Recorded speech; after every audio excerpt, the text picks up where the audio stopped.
আজকের রেসিপি মোচার চপ। কীভাবে মোচার চপ বানাবেন দেখে নিন।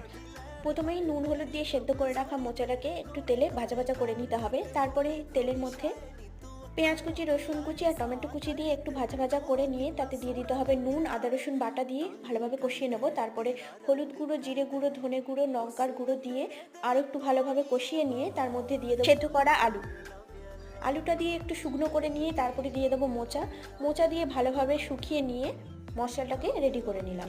তারপরে ব্যাটারের জন্য এখানে লাগছে বেসন, চালের গুঁড়ো, নুন আর খাবার সোডা দিয়ে ভালোভাবে জল দিয়ে মিশিয়ে নিয়ে একটা স্মুথ ব্যাটার তৈরি করে নিলাম।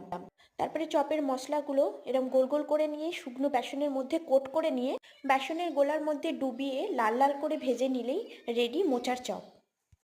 রেসিপিটি ভালো লাগলে ভিডিওটি লাইক করে চ্যানেলটি অবশ্যই সাবস্ক্রাইব করবেন।